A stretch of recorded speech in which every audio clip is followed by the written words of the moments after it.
Okay, things you thought you knew about medicine. Again, there's some interactive portions of this discussion.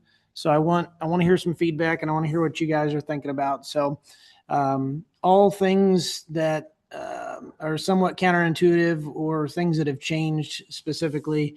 When we go through med school, we kind of teach the students and residents about 50% of what you learn is going to be different. We unfortunately just don't know what 50% is going to be different in the next 5 to 10 years. So without further ado, oxygen. So, and this kind of comes back to there's a number of things in oxygen specifically that can be bad. So oxygen, while it seems to be necessary for life, certainly oxygen is one of those kind of things where if you have too much of it, can cause vasoconstriction, can cause issues intracranially. Patients that are COPD, they lose their oxygen drive, and end up becoming hypercapnic as such. So another one's concussions. One of the things that we kind of teach in medicine, we taught for many, many years, patients that had concussions, we used to say, okay, well, wake them up every 1 to 2 hours, making sure they have good mentation.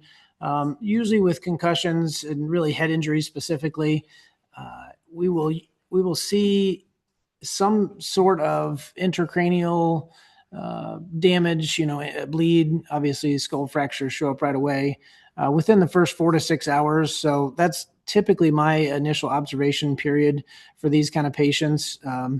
And counterintuitively, the probably most important thing besides, making sure they're well hydrated for a newly concussed patient is basically sleep. So we no longer keep them up at night.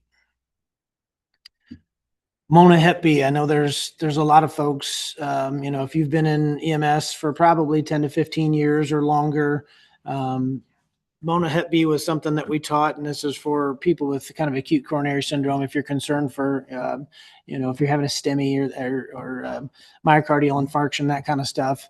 So I'm going to give kind of thumbs up, no effect, or thumbs down as per each. We're going to go through kind of each one of those. And this is specifically for, again, acute coronary syndrome, somebody you think's having a heart attack. So flip me a thumbs up. We'll do a dash if you think it's no change in morbidity mortality, and a thumbs down if it actually decreases morbidity mortality. So I'll kind of give the room here a chance to answer, and I'll give everybody at home a chance to answer. So morphine, increased morbidity mortality, no effect on morbidity mortality, decreased morbidity mortality.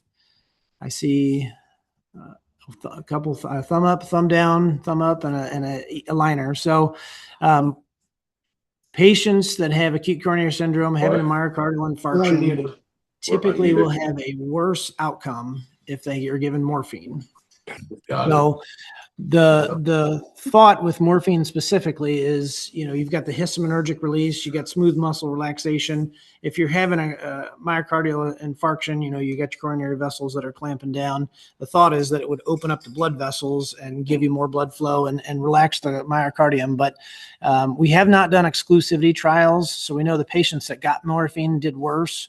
It doesn't mean commonality, doesn't mean causality necessarily. So we just know that the patients that got morphine, were they sicker and that's why they got morphine? And is that why they did worse? Or is it because morphine actually has a deleterious effect? Still something to be hashed out, but patients that get morphine typically do worse. So how about oxygen and myocardial infarction? Better mortality, morbidity, no change, or decreased morbidity, mortality? See, thumb 2 down and 1 in the middle. So actually it's a liner. There's no change in morbidity mortality when oxygen therapy is, and that I actually texted one of my roommates from college. He's an EP cardiologist. I said, hey, I'm giving this lecture tomorrow morning. What's one tidbit that I can give to everybody? And that was actually one of the 2 that he sent to me was, oxygen really doesn't help in those kind of cardiac type situations. So how about nitro, and this is nitro paste, and this is nitro sublingual. Increased morbidity, mortality, no change, decreased morbidity, mortality.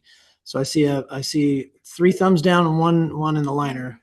So this is actually a liner. There's no decreased morbidity, mortality, no increased morbidity, mortality. Now, I will typically use this specifically because this is something that I have a lot of cardiologists ask me, did you give nitro and did it help? So usually if it helps, that gives them just an inkling more that it's likely cardiac in nature. Obviously, there's a lot of causes of chest pain. So still something that's commonly used, still something I use in my practice. But again, no change in morbidity, mortality. How about aspirin? Wait, but okay, go back to your thing and let some people in. Okay. Give me a second. We're going to admit some people here. Thank you. So aspirin is actually improves morbidity, mortality. Aspirin's good. Aspirin's good. Aspirin's good. Yeah. Okay. Well, aspirin is better for morbidity. Thumbs up for better morbidity, mortality. Aspirin is good. Yes. So it takes the number to treat for aspirin is approximately 325. So if you give aspirin every day for every shift of every day of the year, one person will have a benefit from it. So heparin, this is a blood thinner we give on the hospital side. Shirley says thumbs up. She's correct. Positive morbidity, mortality with heparin, and kind of the same thing with the beta blocker. Beta blocker is something that's a bit of the standard of care for cardiac patients. Just has to be started in the first 24 hours. Will decrease contractility, decrease the blood pressure, decreases kind of the workflow on the heart necessarily. So, so a little bit of the half of it's changed from the Mona Hep B that we all kind of grew up on, 15 to 20 years ago. If you started medicine, if you've only been in the last 4 or 5 years, then it hasn't been quite what we said before. So we used to carry.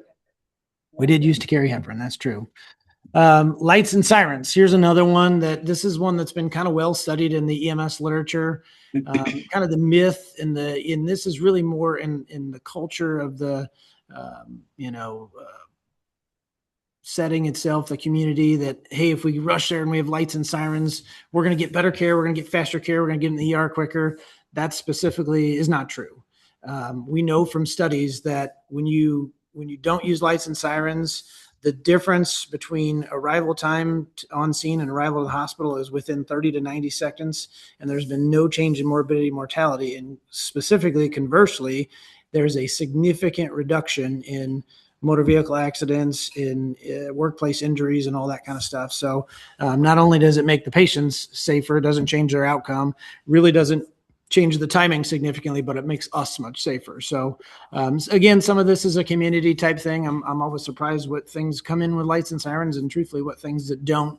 But our goal on whole should be about 5 to 7% lights and sirens. The tourniquet myth. So this is another one. I think we've gotten better about this in medicine. This was something, especially World War I, even World War II, when we used really thin tourniquets. The thought was, hey, if I get a tourniquet, my limb's gone. So at all costs, don't put a tourniquet on me. The tourniquets are something that we use in medicine. They're used in the operating suite often, especially for orthopedic surgeries and injuries and whatnot. They're on for 90 to 120 minutes at a time, and they'll mark the tourniquet time. It gives them a relatively bloodless field to work in, but patients do just fine in these kind of scenarios, and these are pretty significant orthopedic injuries. Obviously, the body doesn't know I was cut and stabbed and sawed upon and that kind of stuff. But tourniquets safe. Again, this is one thing I've mentioned in previous talks. I usually put the time of the tourniquet, not only the tourniquet, but on their forehead. When it's on their forehead, anytime you walk into a room, you look at the patient's face, you look them in the eyes, and that's something you cannot miss when it's on their forehead. It's easy to miss on the board. It's easy to miss on their tourniquet. Can't miss it on their forehead. So that's where I put the tourniquet time. Do it in dry erase, not permanent marker. Pupils dilated. So if they've got dilated pupil, specifically unilaterally, that is a brain injury until proven otherwise. So there's a lot of things that can cause pupillary dilatation, even specifically unilaterally. Trauma just to the iris itself can cause pupillary dilatation. Obviously, there's a lot of medications, and specifically ones they use in the ophthalmology setting, that can cause pupillary dilatation. Anisocoria is actually a condition. About 50% of people, if you really truly look at people's pupils, that's a lot of P's. If you really truly look at people's pupils, about 50% of the time, they will have some sort of difference in their pupils. They're not quite as pronounced, but if you took a little, they're within a couple of millimeters. So something to keep in mind if you look at enough pupils. Constricted pupils. I know, right? I did already, didn't I? Constricted pupils. Again, one of the myths is, okay, if they've got constricted pupils bilaterally, it's opioid overdoses. There's a lot of things that can cause constricted pupils: organophosphates, pontine strokes, clonidine, barbiturates. All of these things can cause specifically pupillary constriction. So don't always chalk it up to it's overdose. The refusal myth. And this is one I teach to our physicians as well. Everybody thinks, okay, I got them to sign a refusal, or maybe they refuse to sign a refusal, but they refuse to transport, so I'm covered. That's conversely not the case, and specifically something that lawyers will look for. They will look for a reason why maybe a patient refused, and they will look for, truthfully, crappy documentation from our standpoint, from the EMS side. I will, when I have a patient that either refuses care, refuses treatment, refuses to stay in the hospital, that kind of stuff, I actually document more in these kind of scenarios. And it's the kind of thing, do yourself and really do your medical direction, your chiefs and your CMOs a benefit by put extra on there. I want to know what the room looked like, what the sun was shining, what the moon phase was, what's the reasoning. And I often will put, and this is probably the most common, so that's why I'm picking on it. Often especially older people will say either nobody can take care of my cat or dog, and I have to go home and take care of them, and I'm willing to risk my own life to do it. My whole thought with this, I've not had one come back on me, but my whole thought on this is like, well, eventually when you do have a bad outcome and something happens, the family can say, well, she did love her dog, so that's probably something that she would have said. Whereas if you just put, either get to the scene and put no patient seen, or, try to do as little as no patient contact, that kind of stuff. If you try to do as little as you possibly can, that can come back to bite you in the butt. And we've had it come back truthfully to bite us recently. We've had a case. There was a patient that refused transport and, had some tongue swelling, ended up refusing transport initially, ends up having to go to the ER about an hour later, intubated, anaphylaxis, not a great outcome. So make sure you document. Kids are little adults myth. Yes, for a lot of intents and purposes, their kids can be treated as kind of little adults, but there's a lot of things that make kids different. Typically, adults will show you their downward trajectory when things are going bad. Kids will have like a plateau. They're doing fine until they're not. And when they're not, they crash and burn essentially. They're obviously their airways are narrower. Their bones are a bit more pliable. Obviously a lot of kids, especially under the age of 18, 17, 18 ish, their bones are pliable and they don't always break per se. A lot of times they will bend rather than completely breaking. And obviously they still have their growth plates and whatnot as they're continuing to grow. One of my favorite kind of pimp questions is, and it's on here, what's the one pathologic condition where the very old and the very young actually do better? And the answer is head bleeds. The very old do better because they have atrophy. I had a patient just recently that had probably a little bit bigger than a golf ball size bleed in his right intracranial space. And he's doing just fine because he has enough atrophy. He's walking, talking, maybe a little confused and a little bit of right hand weakness, but short of that. Now, if he was 30 years younger, this would have caused herniation and almost certainly death. The reason why kids, specifically little babies, do better with intracranial bleed is because their calvarium has not formed. So they've got movable bony structure. So one of the treatments for intracranial bleed, especially in most of the rest of society, is a craniotomy, literally taking a piece of the skull off. And this, when they don't have the fused calvarium, that gives their head a chance to kind of expand and contract. And they have a larger, body to surface area. So that's the thing about kids is they become hyperthermic quicker and they become hypothermic quicker. Again, larger occiput, larger tongue and head proportionate to the body, and they're of course more prone to obstruction as such. So if anybody's had kids, and I undoubtedly having for myself has made me a much better pediatrician and much better doc for kids specifically, you can appreciate that actually a crying baby is a good thing. They've recently come out with a study that showed you really can't spoil kids. So if you have a baby or still plan on having one, you can't spoil kids within the first 12 months.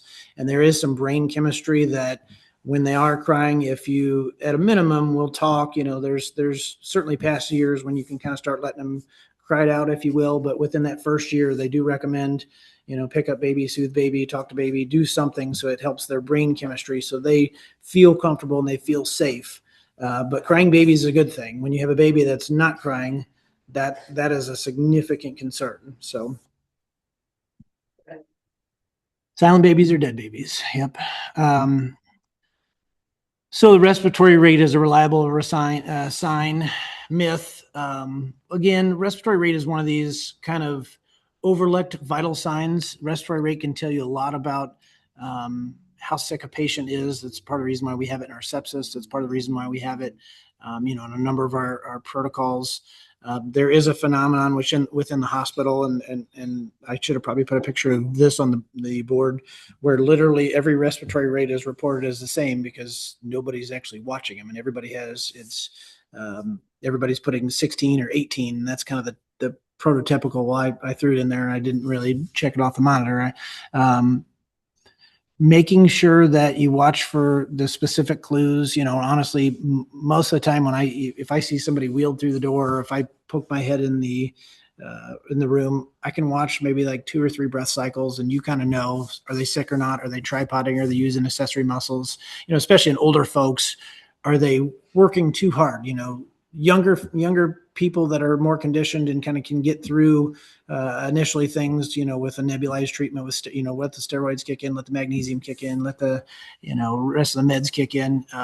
You have more time, where older folks tend to wear out faster. So those are the ones that, I'm more aggressive with the BiPAP specifically, CPAP if you got it in the field, something to reduce their work or breathing. If you're fortunate, or I guess unfortunate enough to deliver babies in the field, they don't recommend suction in the airway anymore. We used to do this. This is another one where a good baby, crying baby is a good baby type of thing. Keep them warm. That's the biggest thing. That's one of the things I've asked a handful of pediatricians, like, all right, we're delivering a baby, and I don't do a whole lot of it in the ER either. It's been 15 years since I've run the OB floors as a resident, so it's not my favorite or most fun thing to do, and certainly one of the few things that'll make my butt clench as well. But keep them warm, keep them dry. Yeah, it's true. My wife wouldn't let me. Surely I had 4. I was like, well, my wife didn't let me deliver any of them begrudgingly. So I told her I wanted the doctor there. I just wanted to catch, but she didn't. She said I had to be on the dad end. But keep them warm, keep them dry, and make sure they're kind of coming around. Check their APGARs. Hydrogen peroxide. I know I'm going to bust a lot of people on this one. So this hydrogen peroxide, I threw in rubbing alcohol. Betadine is another one. There's only 2 things I use hydrogen peroxide for. One is I use it in a 2/3 warm water, 1/3 hydrogen peroxide mix to flush ears if I've got a cerumen impaction. My dad is a chronic Q-tip user, and I always have people say, well, if Q-tips are not meant to go in your ears, why do they sell them? Like, well, because you keep buying them. So he's one I have to flush his ears a couple times a year. The other thing I use hydrogen peroxide for is taking blood out of clothes. Hydrogen peroxide specifically will cause hyperoxygenation at the tissue level and causes tissue delayed healing. I know when I grew up, the same thing. You skinned your knee, you came in the house, you got that bubbles, and it burned like hell, but it felt like you were doing something right. It actually delays tissue healing. Same thing with rubbing alcohol. I've had a patient use Clorox on their wounds and couldn't figure out why they were not. I know I can't make this up. Can't figure out why they're not using it. We've actually gotten to the point where studies have shown even this is what we used to do, or even earlier in my career, we used to prep things, lacerations with betadine. just to ensure that the wound's clean. Well, what we've found is really it's just 1 to 2 liters of normal saline or even tap water. Our tap water in this country is incredibly clean and safe. And here in Missouri and Illinois, we actually have, there's 7 states you can reasonably drink out of the hose, and Missouri and Illinois are 2 of them. So, but hydrogen peroxide, not good for cuts. So I know this is not PEA, but I thought this was a fun little animation that PowerPoint had. So PEA means life. Not necessarily. If you're fortunate enough to have handheld ultrasound to be able to use in the field, I finish every cardiac arrest with an ultrasound. So I know exactly what the heart looks like. And I've never, knock on wood, had a patient go to the morgue and wake up on me, because this stuff happens. There's been plenty of cases. My suspicion being either the AICD fired or their pacer finally kicked in. But to me, these are the patients that have something like that happen are the ones that didn't have someone confirm cardiac death with an ultrasound. And I've watched plenty of times where I've got a patient that has what I would consider PEA, just kind of a little flicker, and it seems to be coming regularly, and it seems to be there. Usually what that is, and one of the last things that goes, if you watch on the ultrasound, and again, if you got the handheld ultrasound, this is the way I would call every code. You see the valves are the last thing that goes, and they will typically go about the same rate of what the heart will go, somewhere around 60 to 80, and you can just kind of see them flicker. The cardiac motion will be gone, but just that valve is enough. If you've got sensitive EKG leads, that will cause enough of a flicker to cause that PEA. So again, doesn't necessarily mean it's not life. The reason why I finish every ultrasound or every cardiac arrest with ultrasound,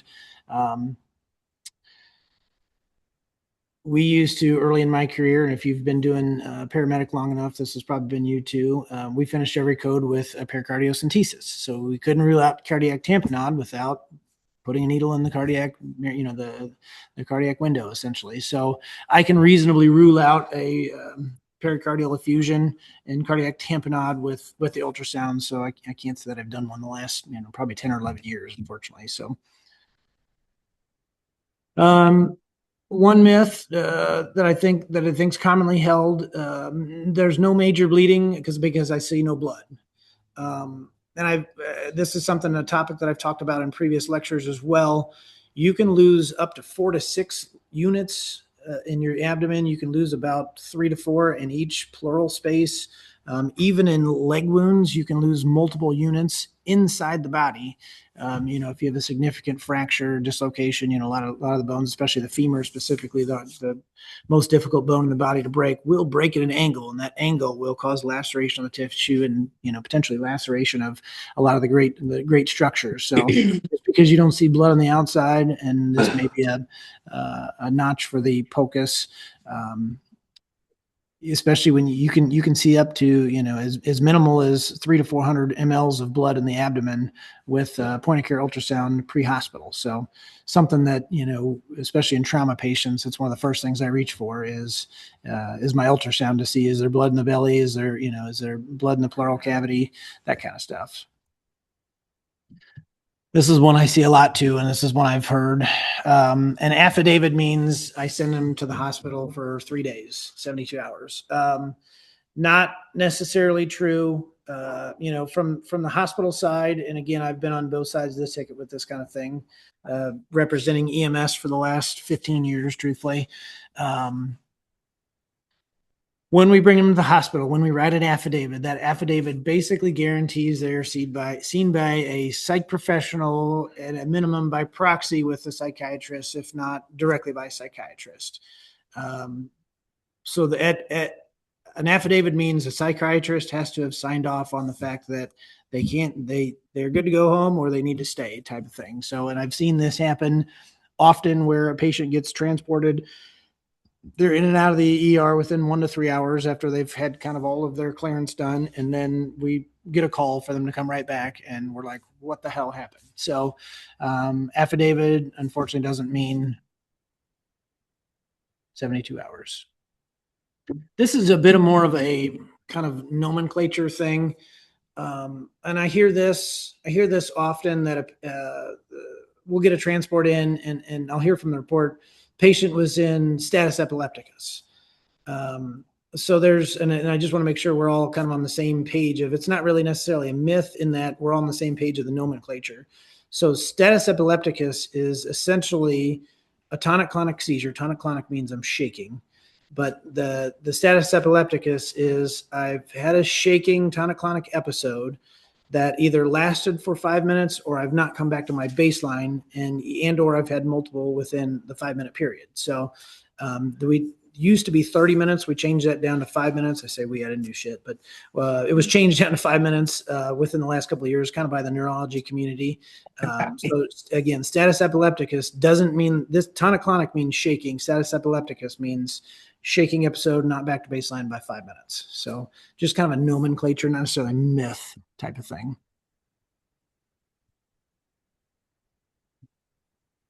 Epi and cardiac arrest. And I've predicted this before. I talked at the I talked at the Priority 1 conference about epinephrine specifically in traumatic arrest. I have a feeling eventually epinephrine may not be part of the cardiac arrest protocols in the end.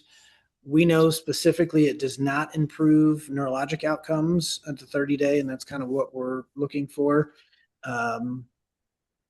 It's still part of the AHA. It's still part of the guidelines. It's still part of ACLS. So I don't have any evidence necessarily that it's hurting patients. I think if there was, that would be the first thing they would take out. But we don't necessarily have great evidence that it's helping either. Again, myth. So compressions, defibrillation, that's your biggest thing. The biggest needle, truthfully, I mean, we are so good at our CCR, and we're so good at our kind of ACLS care, truthfully. I think we've done wonders even the last 10 years with this kind of stuff. The biggest thing now is teaching our pre-hospital prior to us getting there, folks, just really our lay people, how to do CPR. The question I got early in my career from our cardiologist when I had a post-cardiac arrest that needed to go to the cath lab was, did they get, CCR? Did they get good work by our EMS folks? Well, they know we do really good work now. The question I get now is, did they get hands-on compressions prior to EMS getting there? That's one of the first things that I get from the cardiologist, because they know their outcomes are significantly better when they have the hands-on compressions. Here's another myth. This is probably a little bit more of a hospital myth, but I think this was one worth talking about. So a shellfish allergy equals an iodine allergy, and they can't get iodinated contrast myth. A couple of things with this that are kind of wonky. One, similar to like we've kind of proven, if you've got a penicillin allergy, especially most second, third, and fourth generation cephalosporins, there's no cross reactivity. Only about 8% of people that have a penicillin allergy or that report a penicillin allergy actually truly have a penicillin allergy, and only about 2% of those are significant. There's been no correlation between iodinated contrast and shellfish allergies. First and foremost, you can't have an iodine allergy. If you had an iodine allergy, your thyroid wouldn't have formed and you wouldn't have become a fetus. So that can't be a thing. Now, can you be allergic to some of the components in the iodinated contrast? Yes, not necessarily specifically iodine, but again, iodine and shellfish don't match up necessarily. Hypotension and trauma myth. Should I give IV fluids? And again, this is one I think I talked about last month, kind of about the concept of permissive hypotension. So patients, especially if they're mentating well, and I use permissive hypotension not only in trauma, but GI bleeds and a number of other conditions. If they're tachycardic and they're compensating well and they're mentating okay, usually I just wait for blood. Your oxygen carrying capacity of normal saline is zero. Your coagulation factors in normal saline is zero. So while you are artificially raising their blood pressure, what you're doing is you're putting more pressure on the clots and the scabs and the the blood formation that's there, that's inherently trying to stop the bleeding. And, you might feel better when they're 120/80, but physiologically they're better at 70/50 until we can get them actual blood products. We do have protocols for blood products. I think we've made some movement here in the region. I think we're going to start seeing more and more blood be giving pre-hospital. That's a whole nother 10-cent conversation over a couple beers, but I think we're going to see more and more pre-hospital blood in these kind of scenarios, and certainly trauma. But I think we're going to be able to use it in GI bleeds and a number of other places where we know that's what they need, truthfully. So this was another one when I texted my roommate, that's the EP cardiologist. I said, hey, give me a couple things to add in here. One of the things he sent me was that caffeine causes atrial fibrillation. And he said that was one that, as an electrophysiology cardiologist, that's kind of a specialist of a specialist. He's the one that puts the pacers and the defibrillators and that kind of stuff. He said there's been plenty of research to kind of prove that, caffeine doesn't really cause myocardial irritability like we thought it used to. And actually, conversely, up to 4 to 6 cups of coffee can be cardioprotective and neurologic protective. It decreases basically heart attacks and strokes. So caffeine and coffee are good. I'm going to have another cup after this too. Energy drinks. Energy drinks. Yeah. That can be, so usually most cups of coffee are between 40 and 80 milligrams of caffeine. Energy drinks a lot of times are somewhere between 250 to 300. So that's quite a bit more over that time period. I have seen plenty of adverse reactions from energy drinks. I think part of the reason why coffee is better and safer, while there are antioxidants and other things in coffee, I think that are a piece of the puzzle. Some of it is, and I'll use it's easier to get drunk on liquor than it is beer because of the volume. I think that's part of the reason with the coffee. I guess you could, but you're less likely to take a significant amount faster than the energy drink. It's easy to go and just kind of crush an energy drink. And, now I've got 300 to 600 milligrams, where if I was going to try to get 600 milligrams out of coffee, it'd have to be like 2 or 3 pots of coffee. So I think some of it's a volume issue with the energy drinks. So, so beer is good. Beer is good too. Yeah. Another myth: pain meds mask injury, or I've even heard pain meds mask bowel exams. No, I'm good. So this is a myth that has, again, long been dispelled. And this is something, even again, early in my career, I had surgeons and other consultants that would say, well, why'd you give them pain meds? Now I can't tell if they got appendicitis, or now I can't tell if if they've got a distracting injury or whatnot. There's been a number of studies, thousands of patients that have not only proven this to be incorrect, but actually proven in certain medications, fentanyl specifically. When you have a traumatic injury, it can kind of hone the exams. And I can tell you just from my own experience of having appendicitis, my whole stomach hurt, and I got morphine, and I could point exactly right where it hurt. So, I one of one on that study, but we've proven kind of through science and medicine that pain meds don't mask. So make sure they're comfortable. That's one of the things that patients, one of the biggest fears that patients have is that they're gonna be awake, they're gonna feel it, or they're gonna be uncomfortable. So, a good way to quell those fears. I still see this often. The tilt the head back when you got a nosebleed myth, and this is the time of year we're going to see more and more nosebleeds as the temperatures drop. We get a lot more. The heaters are running more in the houses. The heaters most people don't have a humidifier on their heater. It takes all the moisture out of the air, so we see a lot more nosebleeds, really truly, in the wintertime. So pinch at the soft tissue, lean the head forward. You can put ice on the nasal bridge, and you can kind of see in this picture why I brought this one specifically up. Let's see if I can get blue here.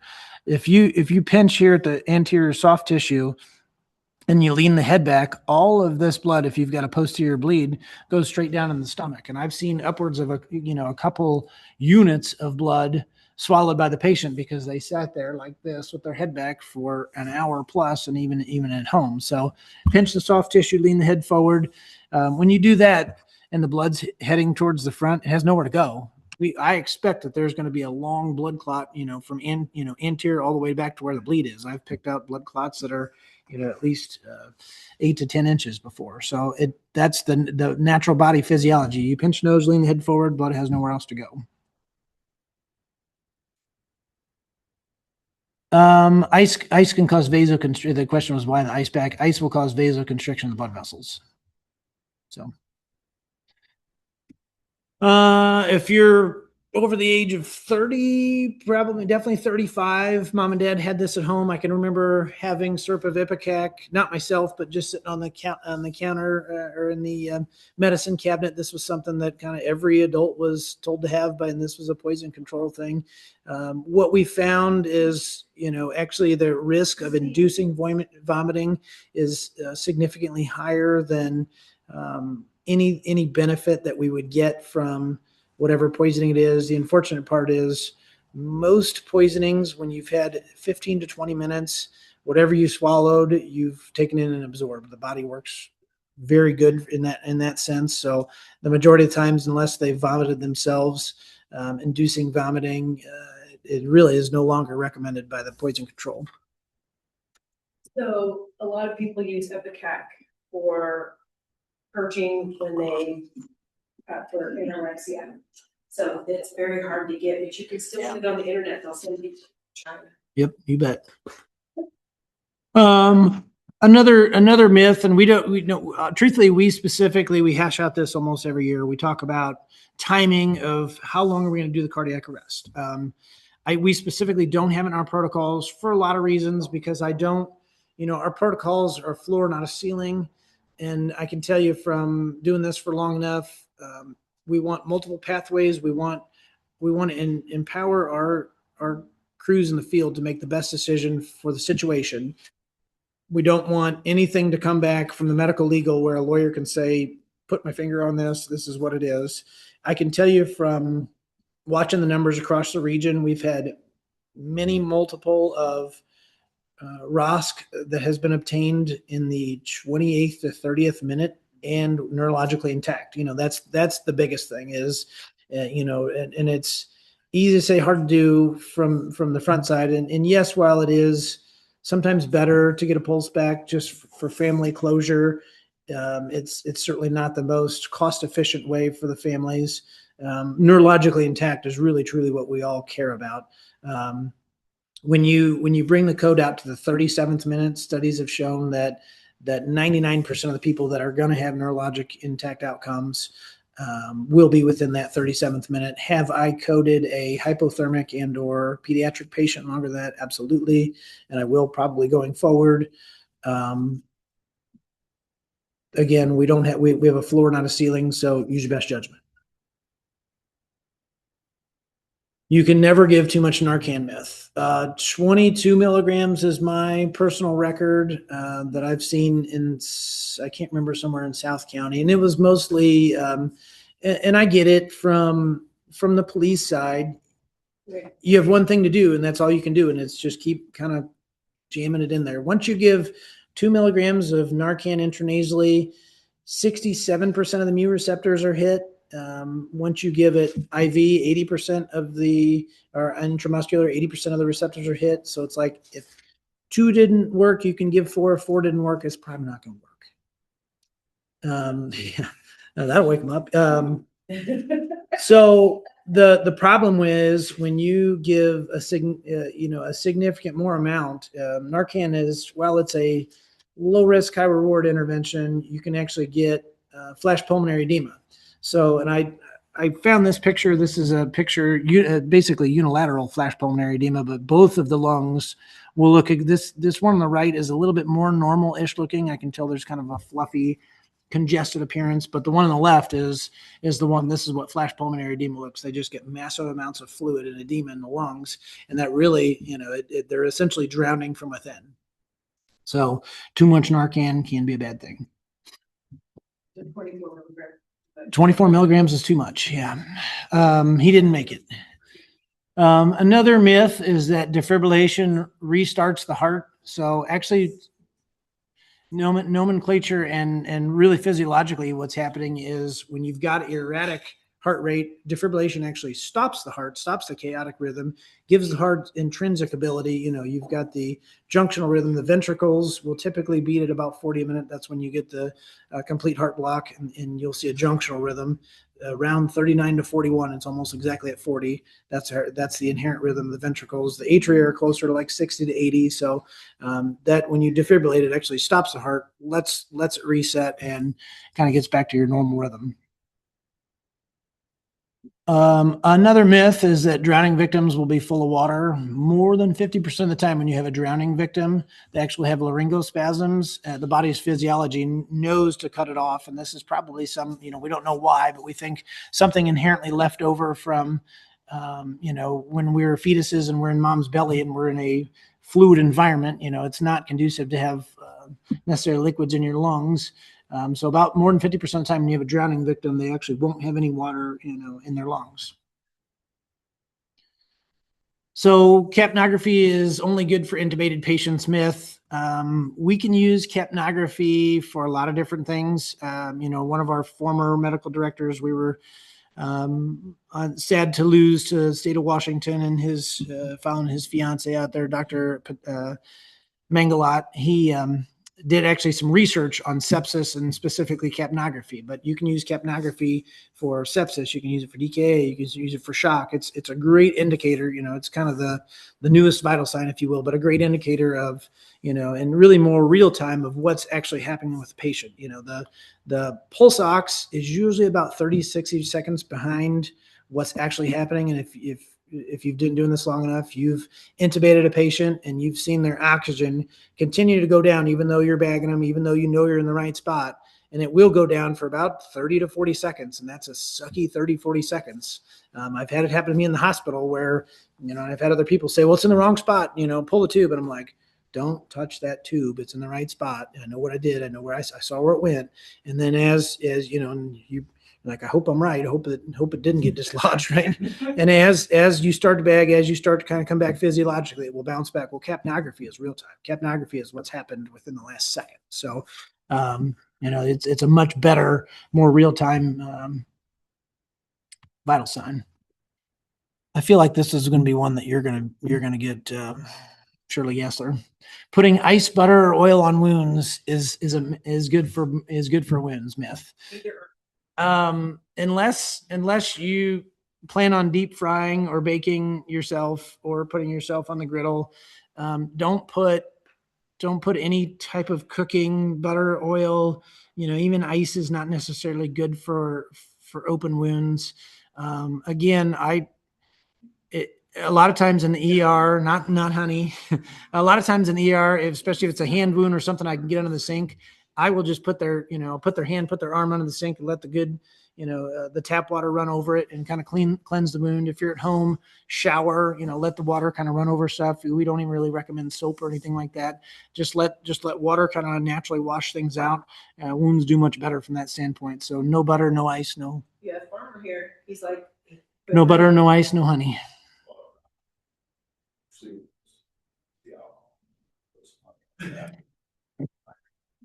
No alcohol either.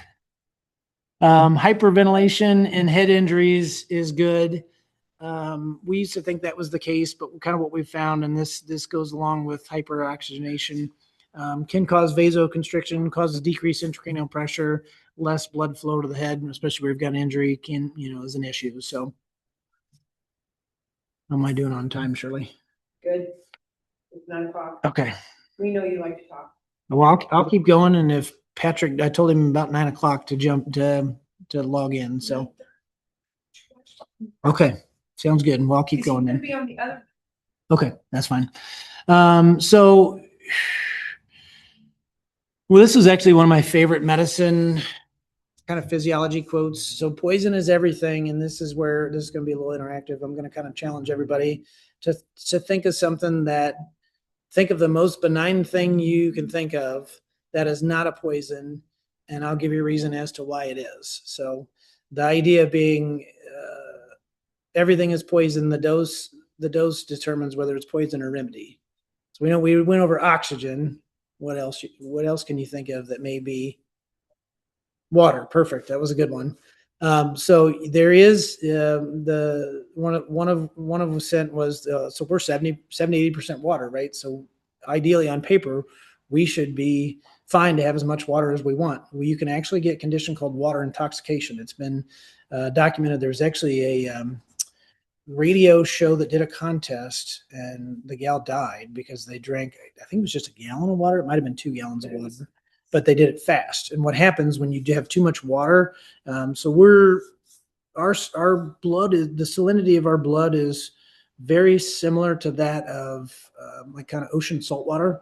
So when you put too much water in our body, we get the without going too in depth to the osmolarity that happens at the membrane tissue level.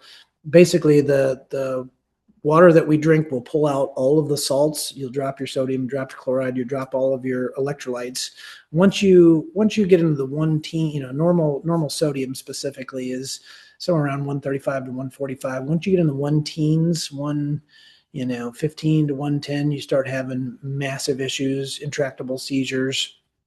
That's actually one of the few reasons why we'd give hypertonic saline. I've only given it a couple times in my career for that specific scenario.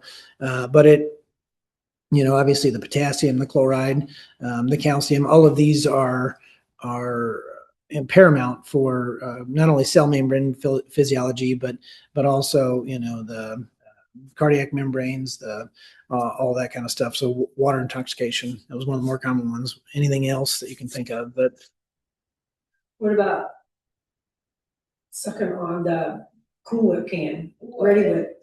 Nitrous. Ready Whip. So yeah, doing whip, yeah. Shirley asked about doing whippets, and that's essentially what you're saying, right? So doing the Cool Whip cans. What happens in those, when you're doing the aerosolized cans, you get hypoxia specifically, because what happens is you'll get the nitrogen, you'll get, most of those are not filled with oxygen, but it causes increased cardiac irritability essentially, and a lot of times kids will go into cardiac dysrhythmias because of doing whippets and stuff, on top of the anoxic brain injury that you're having. The euphoria that they get from these kind of things is similar, like if you're sniffing gasoline or turpentine or paint thinner. You get the euphoria just because you're hypoxic. You get the same euphoria by holding your breath. So save your money, hold your breath, I guess. Later, guys. Yeah. I killed them right after, because they went to the grocery store and bought a whole bunch of Ready Whip stuff, and they were huffing and rolling. Anybody at home got an idea of something? I'll jump in the chat here. Anybody at home got an idea of something that they think is not that's safe, that could be a poison? Charlie, I'll have you watch the chat and I'll keep going. Okay. Did you stop sharing? Not yet. I'll keep going.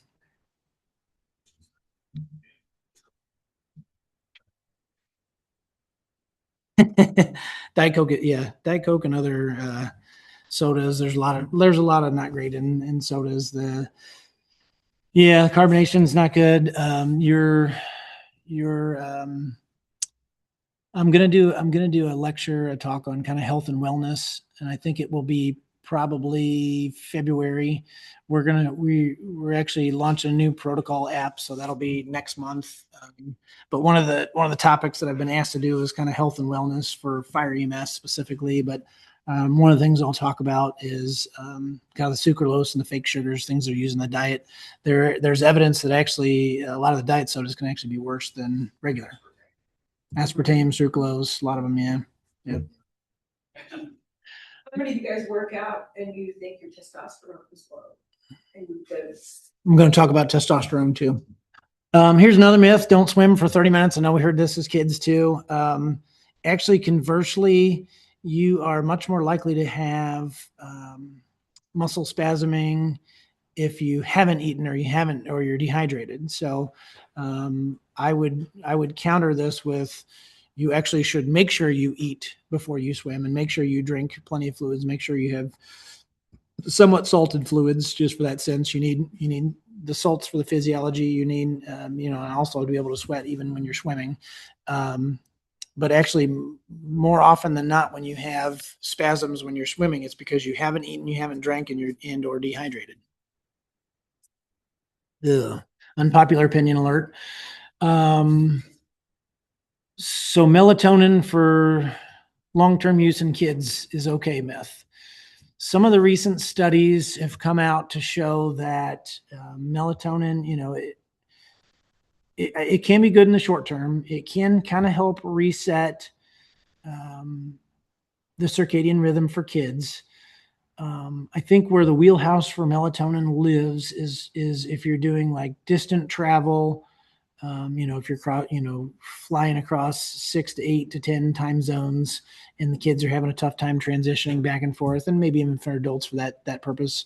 But some of the kind of recent studies have shown that when you have long-term usage, especially during these pre and current pubertal developmental and hormonal type developmental stages, it can have effect on the inherent hormones, but also can kind of replace sleeping habits. I think was being a parent of 4, it's hard. It's hard having good hygiene. One of the things they recommend is not having screen time within the last hour prior to sleep. We were watching the Blues game last night before all my kids went to sleep. Thankfully, they were all able to get to bed okay. But, video games is another big source, especially for boys. Making sure you have a good sleep habits, your dark room, noise machine. They say pink noise and brown noise are the two statistically. I have it on my phone too that I travel with. Those are the two statistical sounds that help better with sleep. Making sure you keep kind of the same routine. Shower, teeth, bed, not only at the same routine. Hot showers before you, or at least warm showers, kind of helps your physiology to help you kind of wind down. And then trying to get to bed about the same time. So what about medics and firemen? Again, this is something, and I myself had to work a couple of overnights earlier last week. So I've done the transition. Of course, I'm up all night, but had to do the transition back and forth. It's tough. It's tough what we do. It's tough on your circadian rhythm. Using as little adjuncts as you can is the best. Trying to use your own physiology is the best. Nap when this kind of thing they say on surgery rotations: eat when you can, sleep when you can. Don't take out the pancreas. Eat when you can, sleep when you can. Use CCR. I think that's probably what we need to do from our standpoint. Making sure and do things during the shift to make it easier on yourself. Is napping bad for you on a shift? I would say no. And so napping is not good sleep hygiene in the end. But I think, do I nap when I know I'm going to be up all night on shift? Absolutely. So I think erring on the side of having the rest, and sometimes I get anxious about the fact like, oh, I'm not sleeping. I think resting your body is good, and I think even if you're not in your REM sleep, that's where you're dreaming, you get the rapid eye movement. There's like 6 different sleep stages, kind of 1 through 5 in the REM sleep. Even if you're only in sleep stage 1 or 2, even if you're just laying down and you're resting your physiology, your brain's still active at night. Just resting your physiology is undoubtedly helpful. So, but yeah, I think it's almost paramount, especially this time of year. We know we're seeing more runs. People are sicker. We're seeing more COVID. We're going to start seeing flu. We're going to start seeing a lot of the physiology we just see in the wintertime, which is more sicker people and more runs. It's paramount to kind of pamper yourself in these kind of situations. So there's a QR code.